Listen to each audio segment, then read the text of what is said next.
Welcome to DVC Alumni, where every story inspires the next. The Alumni Podcast, where you get to hear the inspiring stories and transformation that DVC has had to offer its alumni. And now, on with the episode. And we are live. So, Shane, why don't you go ahead and introduce yourself for everybody? Hello, how you doing? My name is Shane Farrell. I'm originally from Walnut Creek, California, Bay Area. Love the Bay. I lived there my whole life until I was about 19 and moved to LA, and now I'm residing in Miami. But we'll get into all that, during this podcast. I'm sure. Now, keep in mind, this is a family program, so I'm so sure some of those Miami stories can't be told. So, um, but yeah, start with so where in Walnut Creek did you grow up? Where'd you go to high school? So I went to for elementary school, I went to Indian Valley Elementary School, and then for middle school, I went to WCI, and then for high school, I actually went to Clayton Valley. Okay. Um, so what made you choose Dazzle Valley College when you decided to go to college? Because I've never really wanted to go to like a full 4-year college. I knew school wasn't my main thing. I was always like, in entertainment stuff and had a knack for just like meeting people and talking to people. So, I wanted to go to DVC just to get more so my fundamentals, my basics done, like my AA, just in case I wanted to go back. And so that's where I went to. It gave me a good, also like extra couple of years to really figure out and set up my plan for moving forward. So it was a good time to, still go to school and learn and use all the great resources there while also planning for the future. So let's talk a little bit about the resources, and then I'd like to talk into like because one of the things I noticed in your LinkedIn, which by the way, for folks that don't know, this is how I found him, was that just I blundered across your LinkedIn. And I went, oh, this looks like it's going to be a good story. One of the things you talk about is building your network, and I think that that's such a critical skill that I think young folks don't do that soon enough and understand the power of it. So if you don't mind, why don't you go kind of walk through your time at DVC, and maybe I have a feeling you started probably building your network when you were still in high school. That's just my opinion. I could be completely off on that, but Yeah, I'll yeah. turn it So over I to mean, you. I was in a band like my whole life growing up, playing shows, traveling. So that's really where I started like meeting people and networking. And so I just kind of took those skills, and my parents always raised me to talk to people and give everyone the time of the day. Whether it's the janitor, the teacher, or it's the your friend or your family, to give everyone the time of the day and talk to them. And so that's why I've always been that way. And that's really like what networking is. You don't know who you're standing next to. You don't know what someone is doing, right? So it's always good to just network and treat everybody the same. And that's one of my favorite things about networking. And at DVC, they had a lot of good classes. I mean, one of my favorite classes was like the career path. I forget the specific name, but it's basically about like building a career and like just a business plan and what you want to do with your life. And then also public speaking is one of my favorite classes as well. That was a really fun one. And then I did some really good music ones as well, because like I said, I'm big into entertainment, so I did like music history and all this. So yeah, like I said, but it's a great spot because I had a lot of friends also from different high schools in the area that were there. So we were able to be there and present with each other and use each other's different networks to, help each other out. Yeah, I did, and actually, you touched on a couple things, but I'm like, see, this is the way this is going to go. I'm going to go down these rabbit holes, and all of a sudden, I find interesting. So you used to play in bands. So talk about that, because I mean, I played bands a little bit when I was a kid, but I think I was 20 when I stopped playing. I think I got married or something like that, and that was the end of that. But obviously, you've turned that into a whole thing. But so you're in high school, you're playing bands, you're traveling around. Expand on that. Yeah, so I was in a band with my brother, and well, not I was in jazz band at school. I was in marching band, and then I was also in like my own band outside of school with my brother. And we played like San Francisco. We went to Sacramento, Santa Cruz, LA, Northern California as well. And we just played at different spots. And we did it because we love music with a lot of the smaller bands in the area. Not necessarily a lot of money at all. Most times we didn't make money. We were just investing into it to do it because we loved it. And so that's kind of where the band is. Like I said, I did jazz band up until from 7th grade up until 12th grade. Marching band I did for a couple of years. So music's always been a huge part of my life. Yeah. Hmm. Yeah, so you got kind of some of those stories, and I imagine it's you were doing it for the love of the music and stuff, because it is fun. I know I remember those days when getting up and playing in front of people, and even if it's 12 people, it's still fun, you Oh, yeah. know? So cool. So you went to DVC, and talk about how you ended up because you bounced off. So what happened after that? Because you ended up in LA sometime. Mhm. So Yeah, so I did the 2 years at DVC, and my goal was always to go to LA, so I just had to save up my means, get everything figured out. So I went to LA, moved there to start, like, my management company, managing, like, a couple models and artists where I could while still working just regular jobs, and then I ended up going to a music school called Icon. Really great school, like a kind of more of a private music school. I did just a 1 year program there. So it wasn't like a master's degree or anything, but a certificate. But it was like 2 years of school in like one, right? So it was all ouch. matched up. Really great school though. And I took the music business cohort there. Okay, cool. So what was it like being learning the kind of learning the real nuts and bolts of the business in LA? I mean, talk about that. I mean, some of the stories that went along with that, because that had to have been, your fresh faced, fresh off the boat type of thing. And then now you're taking 2 years worth of school in 1 year, which that's gotta be brutal. And then on top of that, you're basically learning the ins and outs of the business. So what was that like? Nonstop work. Really like I'd wake up at like 6 a.m., go work for my job from like 6 to 3, go home, eat, and then drive to school, be at school from 6 to 11 p.m., for three nights a week, sometimes four. And then work my job 5 days a week on my extra time. I'm just basically trying to do studios. I'm in the studio with artists. I'm going to events. I'm just linking up with other people, with other creatives. I'm trying to create. So it's really just like using all your time wisely, right? And still enjoying your time to relax and just have a day off. But you gotta have that drive for sure. Yeah. I mean, a lot of people in the studios. I've been in all the big studios at Republic, Columbia, Warner Bros, and we did a lot from not only just music. Then I started getting into like a lot of production, TV and short films, stuff like this. So Oh, wow. that's why I love networking those because like you just go if you go and meet one person, you're really meeting like 20 people in one because now those 20 people, from this guy or this girl right now. So now it's like it's big groups. When you meet one person, you're never meeting one. You're meeting really like, at least a couple handful, right? No one is really ever by himself, especially in this industry specifically. It's a very small industry.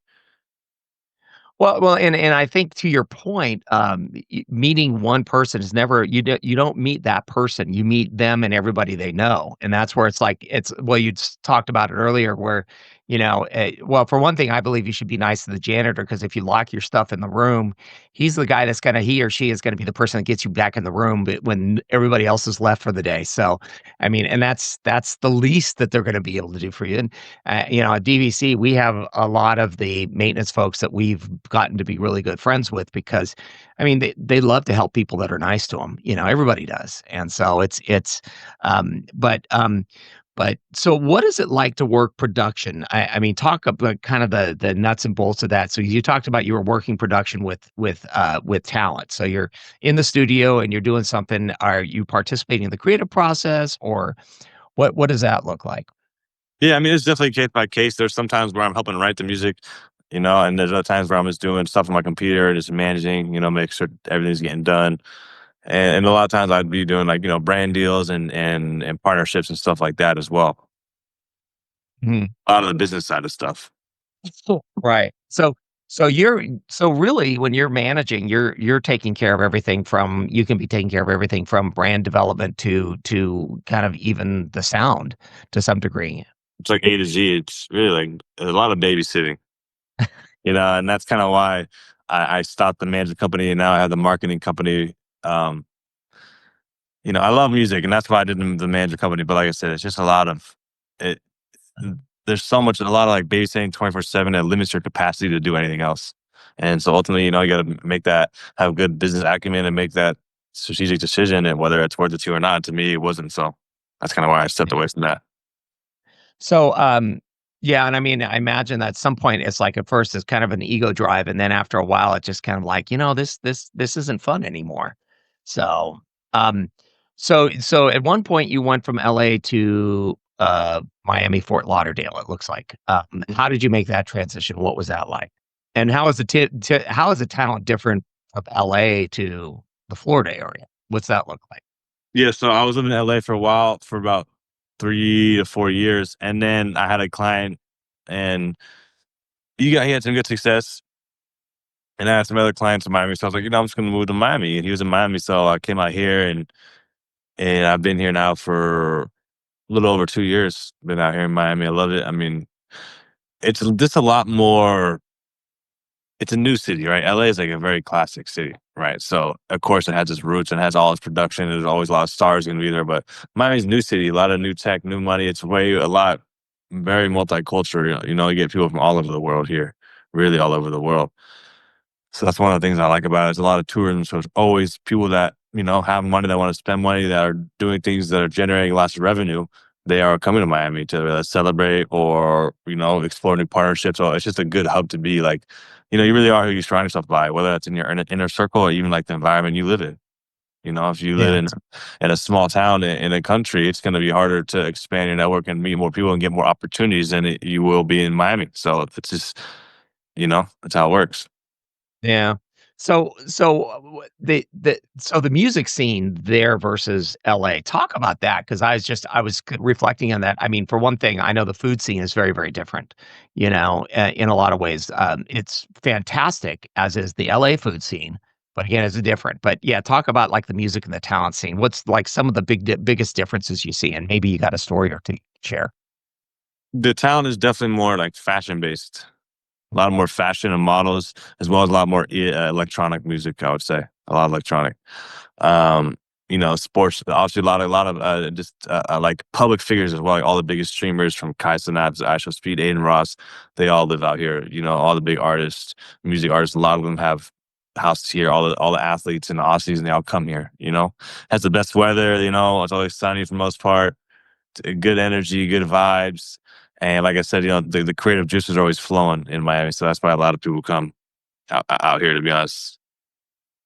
Well, and you don't get necessarily kind of the, old school issues that go with being in LA, 'cause there's, it's like any older community, they come with kind of old issues.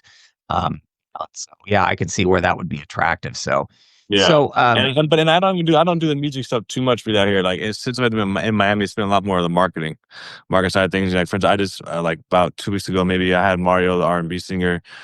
I booked him at a club out here, so we went and did that. So I do it on the side stuff, just like I said, because my connections and I know these people, but it's not like my main thing. If you know what I mean? yeah. So what was your transition from the music industry? You seemed I mean, I mean, I get your point about, okay, now all of a sudden you got people you're babysitting 24/7, and that can be exhausting, you got no bandwidth for that after a while, but what was that process look like when you moved from being the music industry guy and then just kind of getting to a point where you decided you wanted to do the marketing thing and do kind of music as a side gig? Yeah, I mean, my ultimate passion really is like still playing the drums. I love playing the drums. I love to do that full time, but it's hard to make a living out playing the drums, right? But I also do love business, so that's why I kind of went to the entertainment scene and did the management stuff. And then, like I said, eventually it was just like I was getting tired and burnt out, and like just wasn't enjoying it as much, honestly. And when you're not enjoying it as much, that's when it's like the quality of work is going to be poor. You're not going to be as motivated, right? So I just had to kind of take a step back, and at the same time, I was getting a lot of inquiries about marketing just for companies and stuff. And hey, run my social media, or I need creatives, I need help with this. And like I said, my network, I know a lot of people. I might not be doing all the work myself, but as the agency model is like, hey, we getting all the leads. People are coming to us for help, and we give them the right partners to get it done. Of course, we have a lot of in house work we do ourselves too, but that was kind of like the breaking point was, like I said, I wasn't enjoying it as much, and I was getting a lot of just inquiries. And I like I said, at that time, if I stayed there doing the management, I wouldn't have been able to take on these other people.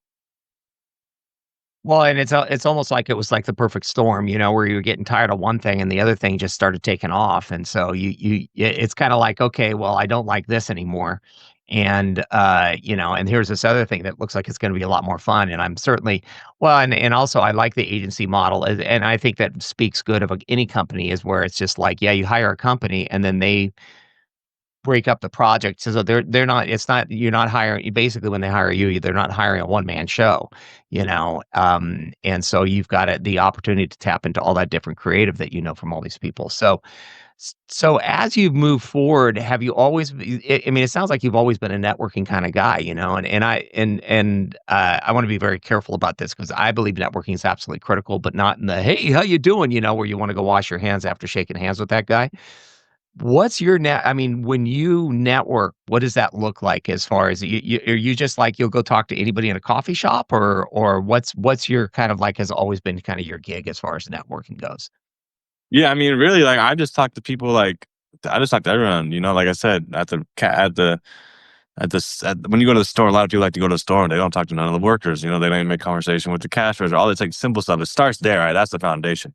Getting comfortable talking to people, and then you can take that to a whole nother level. Yeah, when I'm going to these events, and I'm going to talk to millionaires and billionaires and these big founders of these companies, these celebrities. Where like I'm in a personal space, it's like you got to have the foundation of knowing how to talk to the regular person at the corner. Then you do a celebrity. It's the same idea. So I was always, really like stood strong on that. And I think, like I said, meeting people is like you can learn something from everyone. I always think that, like, even just because, let's say, someone's less than you or above you, it doesn't matter. Same level, like everyone's gonna have different perspective. Perspective is my favorite word. I think if you understand perspective, then half the battle is already done. Okay.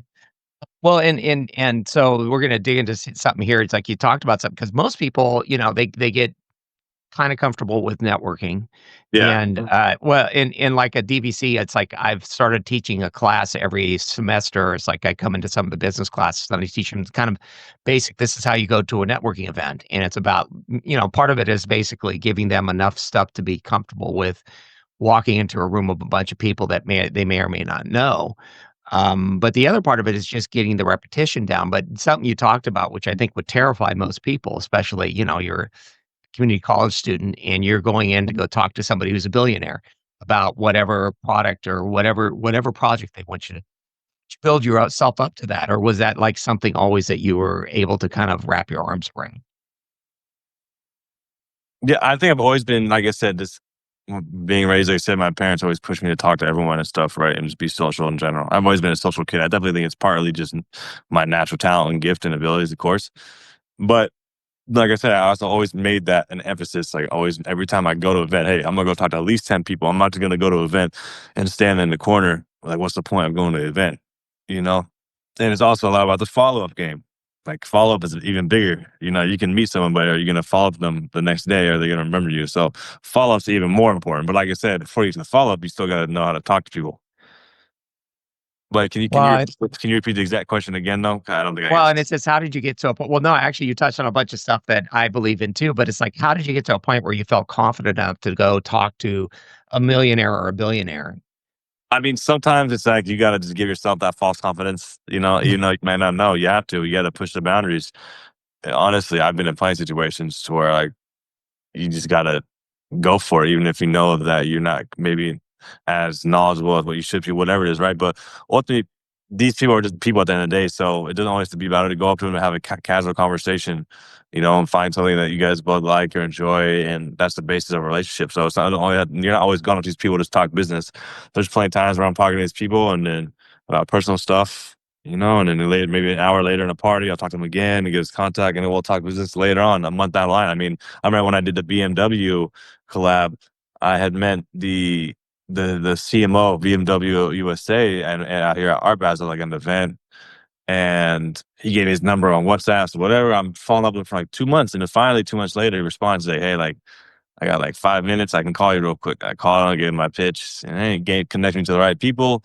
And then 6 months, finally, we were working out the project, and we got the big brand deal done with Coachella, BMW. So like, it's stuff like that where you just gotta. It's follow up, but it's also just starting and creating a relationship, not talking about business necessarily at first, and then getting to that point. Wow, that's actually that's one of the best stories I've heard. Because I mean, again, it's like, you talk to somebody and you may not get something out of it for 6 months or a year, but again, you were following up on a regular basis. "Hey, how's it going?" "I'd love to talk to you," and it's just, I think that's the best story I've gotten so far. Yeah, my people at Nike, the same thing. I met my guy at Nike who does all like a lot of big licensing, for like all the Nike accessories. And I met him like probably a year and a half ago, and then finally we did an event together like just a couple months ago. Now we're gonna start doing more events. So it's like this is one of those things, It's and that's why I always like to say it's like that's why I always say talk to people because you might go to a restaurant and talk to the server now, but in 5 years that server could be the CEO of $1 million company. I don't know. Mhm. No one Yeah. knows what else is going on in their life. So that's the way I look at it. Or Yeah, they could be undercover boss. exactly. You never Yeah. know. That's what I'm saying. So Well, and and to your point, that's where you're really making your, is you're building your brand and your business really through, networking and not through putting splashy ads someplace. You know, Excuse me. and ads are great. Don't get me wrong. I love ads. I'm a big advocate for ads, especially if you're selling products, services, and stuff. But at the same time, nothing beats human interaction. And like, if your friend tells you, "Hey, go talk to this guy. I'm gonna refer you," you're probably gonna go listen to him. This is the way it is. People Yep. listen to their friends and family. Well, yeah, and I absolutely agree with that because it's like I'll basically talk to anybody, and I know when I started building this, the alumni association, it was they had tried 6 other times and had gotten nowhere, and in the for the first 8 months, nobody talked to me, probably closer to a year, and that was okay. I was a new kid on the block, but I still wouldn't talk to people. And now it's like I do get those outreaches and stuff like that, and I was actually very excited when you were kind enough to respond to my LinkedIn, request because it's just like I'm going, "Oh, this could be interesting." So what are some so when you were in the music industry, how does networking look different there than it did? Because it sounds like you've got the whole networking thing down for what you're doing now. Was the networking you're doing as a marketing person different than it was in the music industry? All the same. It's all the same. Like I said, just having regular conversations with regular people and seeing where it goes. Really, it's not any different. It's So no matter it's what you so no matter what you do, including playing in a band, you're gonna be doing networking at every single turn. Networking is a universal skill. That's the beauty of it. It's not limited to anyone. Anybody can be a master networker, and you don't need to go and pay a pay for someone's course to be a master networker. You just got to go and talk to people, and you'll learn by experience. The best way to learn is by personal experience. Just like you said, we all grew up and we all had our parents say, "Don't do this, don't do that," and we did it, and we learned. We said, "Okay, yeah, I probably should do that." The same idea. You had to learn through experience for yourself. Yeah. Well, don't touch the hot stove. Okay, well, I won't do that again. So, Exactly. yeah. Yeah. Well, and yeah, I agree, and that's one of the reasons I think it's more important. The most important part about networking is getting out and, like, when you talked about you go to an event and you wanna meet at least 10 people to go talk to 10 people. I at least set it at 3 to have a serious conversation with 3 people only because, that's about the amount of nerve I've got or about the amount of patience, but, I've Yeah. also been doing this for about 30 years, and it's like, "All right, that's fine." But again, it's about that have a goal, and then the other part you talked about, which I think is absolutely critical, is the follow-up. It's like, follow up with, "Hey, how's it going? Hope your dog is okay," it's like, Mhm. "I'm sorry to hear about your dog. How's it doing?" And people remember stuff like that. 100%. 100% agree. It's the little things. Mhm. So what does networking events look like in Miami? I mean, are they different than they would be here? I mean, do you go to networking events like chamber events or just everywhere you go, you're shaking hands and talking to people? It's not like chain events, but yeah, we have like just a lot of like I said, we have fashion weeks, we have music week, we have Art Basel, we got there's just always so much going on in Miami events wise. There's always clubs going on, there's always restaurants, there's always private events, always brands doing activations. Like it's every day of the week you can find something, you know? Mhm. So you just gotta pick wise and choose what you want to go to. And there's been plenty of times where I sneak into so many events. I've snuck into so many events. Can't even tell you. Time has some of the biggest connections. Well, and truth be told, I used to have a boss, a good friend of mine, and I won't drop his name here just but well, I could, Damian Journey, who's now he's getting a lot of recognition and stuff where he's working. He works for oh my gosh, I should know this, but, he's a great guy, and he is the guy that, again, is like you, where he finds a way to get invited to the thing or get in the door on the thing that is very exclusive and nobody's allowed in, and he will send that and he'll get in there and go talk to those people, and I Mhm. always think that's an amazing skill to have. Now, when you were in high school and you're doing this, did your friends think you were kinda weird or how did they look at it? Or that's just that was Shane and that's who he was and that's his gig? I mean, now people thought the band was cool. So I'm sure a lot of people thought it was weird too, but like I've always not, I don't really care, you know? Like, so you're never gonna be able to please everyone. You're always gonna have the haters, you're always gonna have the people that support you. So it's like, I'm sure people have their opinions. But no, I mean, like I said, I was in jazz band, marching band. I had a lot of my friends that actually enjoyed the music too. They always support. So, like I said, I was just that person where I had a lot of different social groups. I had my band friends, I really loved it, and I had my athlete friends who were like, yeah, it's cool, but they wouldn't necessarily come support. And then there's people that don't, you know. So yeah, it was definitely, I would say, a mix. Not everyone that felt the same about it. Yeah, and lost track of my question. I had another question for you, but No so worries. if you were gonna give advice to somebody at DVC now, what would be the thing that you would give them as far as because I do like the fact that you didn't know what you were gonna do, and so you decided to go to DVC to kinda get your feet under you and figure out kind of a direction to go, Hmm. and I think that's one of the things that DVC is extremely good at, rather than spending a ton of money learning that you don't wanna do X, whatever that is, you don't wanna be an engineer or a doctor or something like that. It's like, get your basics in, things like that, and then start figuring out what you wanna do. So, looking back now, what would you tell a DVC student at this point in, as far as career advice?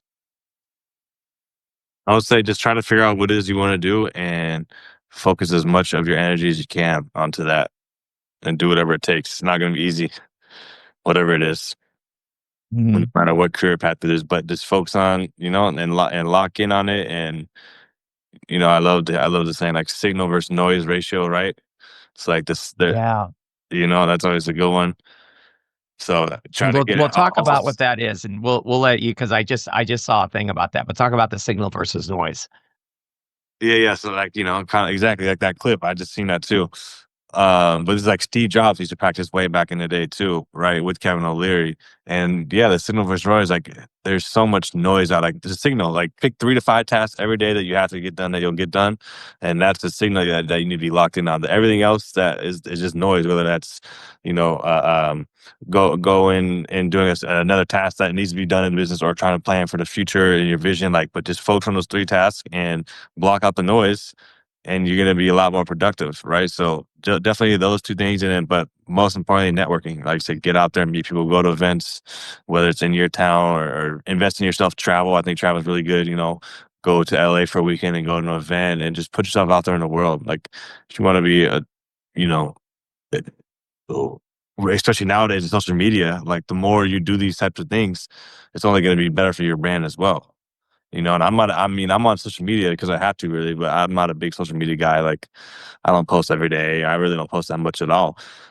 So, but you need to because it's just the day and age we live in, you know? Right. So, but to sum it up, I would say networking 100%, networking and understanding perspective is my number one thing. Secondly, like I said, just finding really what you want to do. And like I said, it may change. When I first started, I wanted to do the music and the music management, and then it changed to creative marketing, right? So a little different, but still the same idea. And you worry about that when you get there. It's not nothing to worry about now. For now, figure out what you want to do, lock in on it, and dedicate as much time as you can to it. And lastly, just be a good person, and good things will come your way. Yeah. Well, cool. I mean, is there anything else you wanna share with this? Because I mean, I'm always amazed at, I'm probably twice to 3 times older than you at this point, and I'm always amazed when folks that are that much younger than me, it's like have wisdom that it took me decades to find, I wanted to ask you, so Well, do to you have, touch like on that though, but that's because, like I said, we got lucky with the technology. Like I said, it's like Yes. you can't Yes. compare. You can't compare it. You know. No, So I know, but I can still get to feel old about it. Um, but do you have like a favorite? Do you have like like a couple of favorite books that you've read that you're like, oh my gosh, you should read this. hmm. Yeah, I mean, The Power of One for sure. Buy Back Your Time, Dan Martell. Um, Buy Back Your Time, Dan Martell is a really good one. What's the one about? There's one where they do a study on like a bunch of the CEOs from biggest companies. Oh, From Good to Great. It's called From Good to Great. Really, really Yep. good book. It's about being a leader in CEOship. And then, what's it? I was just reading. The Earl Nightingale book, Think and Grow Rich. Classic. Oh, okay. Yeah, Okay. Think and Grow Rich. The basics. It's all the basics, you know? Gotta Yeah. get the fundamentals down.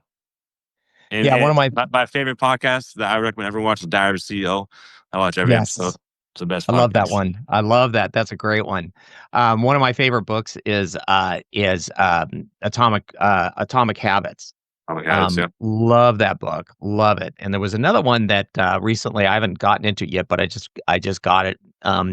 Which is the was it the your next five things, I think is what it is. And it's basically it's about, picking five things that every that's the thing that you and it's kind of like a version of signal to noise, you Mhm. know.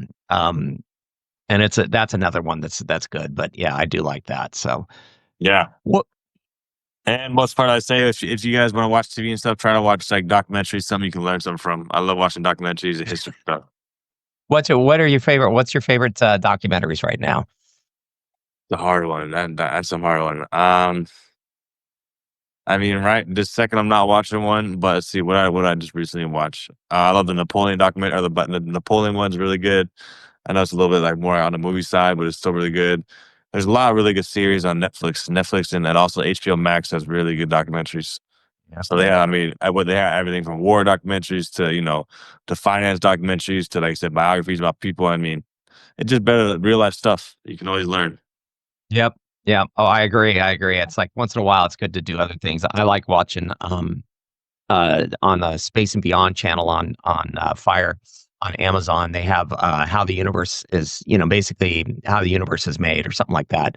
And it gets you up to date on the latest things on what they're discovering out there in the universe. And then I think the last movie I watched where I was like really engaged was Short Sale. And it was a really good one. And it's based on the actual what happened in the downfall. And it was just interesting to watch how really, really bad the financial crisis, how bad it was, what caused it, and how much worse it could have been. So it was interesting. So, Yeah. um, Yeah, but that type of stuff is always good because at least now it helps you plan a little bit ahead too. Because it'll happen again probably. oh yeah, yeah. There's I've seen enough interviews, and this goes back to the '70s or the '80s. I remember reading this article, as a young man, and there was this article where this guy said, talked about, they were asking him about the cycle, like when do you think the next, big financial crisis is going to be? And he says, oh, about 10 to 12 years. And they looked at, and apparently they were quite surprised. And they says, why? He says, well, that's how long our memory is. And I think Warren Buffett has even said something like this: as we get far enough away from the last crash and we start getting bolder and bolder, and so we forget how painful it was. And so we start, as a species, it's like, unless we got burned recently, we forget how hot the stove is. So, you know, yeah, we got something coming, I'm sure. So we'll see. Yeah. So, Crypto time. so anything else you wanna share with us? What's your next big adventure?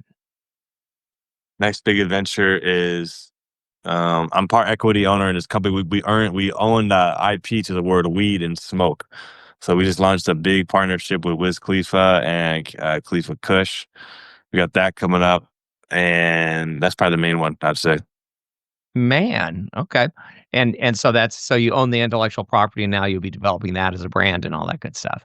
Yeah, we have like three. We have like the AI chatbot. We had chatbot. It's all about wellness and well being, and we personalize to you. Then we're gonna have the crypto coin that we're doing as well. It'll be on Binance and Coinbase, all the big platforms. And then the licensing side, we'll be doing like a lot of products and stuff like with Cleveland Kush and other licensing partners.